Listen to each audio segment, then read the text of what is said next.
Hello guys, Art-Teeves here. This prop I'm modeling in this video is supposed to be a fisherman's charm, a tiny handcrafted figure made by a fisherman's son as a token of love and luck.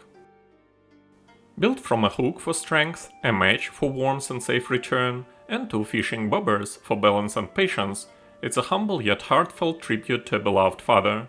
A simple wish sits in its core: may your lines stay tight, your catches stay plenty, and your heart always find its way home. This model is a static prop and is not intended for animation, as its components are primarily rigid. Additionally, its poly count may be higher than necessary for its purpose, currently at 3.7k polygons, with an equal number of vertices. Consider optimization if used in performance-sensitive environment. So, for this little guy, I am basically cheating with Proboolean. Slap together some shapes, chop out chunks with spheres, you know how it goes. Then I let the auto retopper do its thing, running it a bunch of times until one side looks decent. After that, I just mirror the good half and fix whatever weirdness is left by hand. It's messy, but it works. The poly count shoots up for a few reasons. First, I'm skipping the standard high to low polybake workflow on this model. Second, I'm using double chamfers on most edges because I like how they look.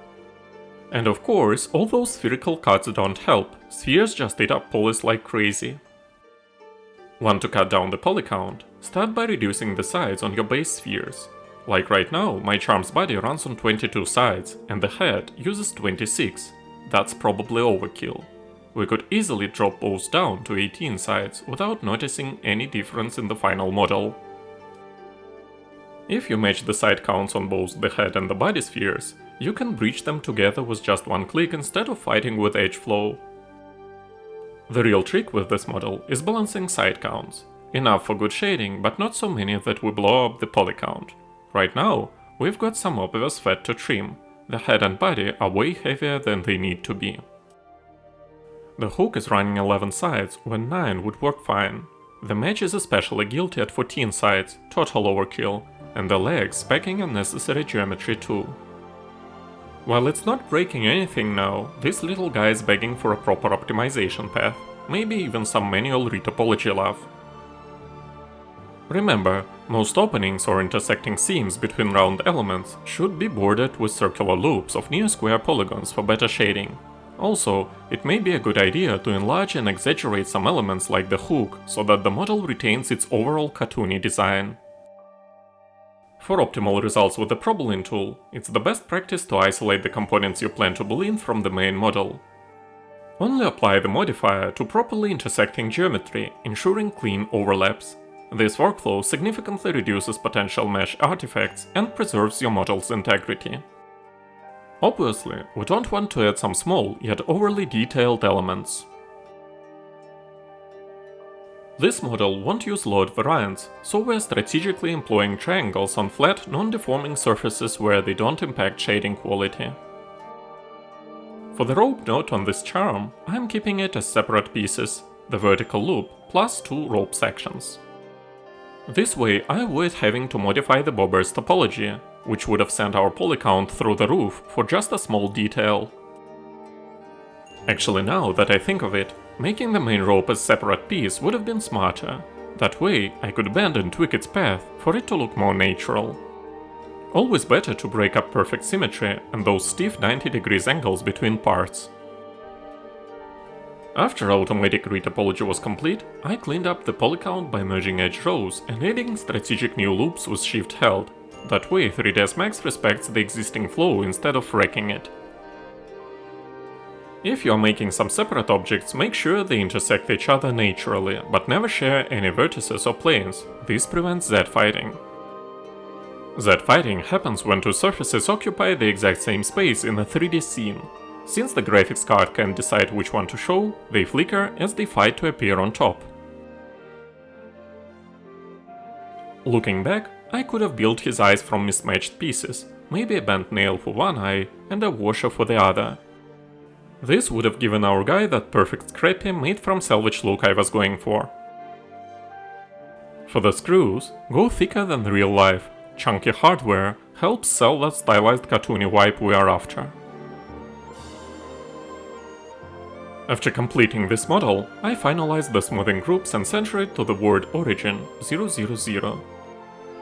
Then I perform a thorough quality check, first hunting down any polygons with more than 4 edges, then using 3ds Max's XView tool to identify problematic geometry like overlapping vertices, isolated vertices, and open edges. The entire model uses a single 2K res UV map with a padding of 16. Seams follow hard edges, and islands are straightened in Rizom UV for minimal distortion. There are no overlapping UVs here. Strategic UV seam placement is key. We can either position them along accessible edges for easy Substance Painter repairs with the clone stamp tool, or hide them in less visible areas. As an added solution, switching to triplanar projection in Substance Painter typically makes most seams disappear completely. After normalizing UVs in 3ds Max, I manually rescale them to prioritize important elements, like giving the charm's eyes more texture space for better detail. When adjusting UV island sizes, make sure to maintain relative proportions within the same object. It's generally good practice to keep UV size variations within 20% of neighboring elements. Always scale UV islands uniformly per element. Any uneven scaling will create visible seams that Substance Painter can't fix, no matter what tricks you try. Before you send your model to different software, remember to reset its rotation angles, pivot point, scale, and X-form. Finally, I resize some UV chucks I want to resize and repack the model in Rizom. Then I return to 3ds Max and use its XView tool to scan my model for some overlapping UV chucks. Texturing this character relied on modified smart materials with plastic grainy soft and steel painted stained presets forming the base. Also I've started making the rope material myself, but quickly switched to a CC0 SBSR material I found on ambientcg.com website. This is not an advertisement obviously, I just thought that mentioning the source would be a good idea if anyone wants to do something similar to my model. The boobers rely on modified plastic grainy soft smart material that has multiple fill layers applied to it, serving as a base for many various grunges and weathered paint layers. This model skips baking high poly version to a low poly one entirely. Details come from modeled geometry and some painted parts. The stylized approach allows some liberties, but most importantly, makes the whole pipeline so much easier. Most stripes are created by using a fill layer with a negative height value that has a black mask applied to it and is filled with a stripes mask. In order for it to work, all corresponding UV chucks shall be stretched properly.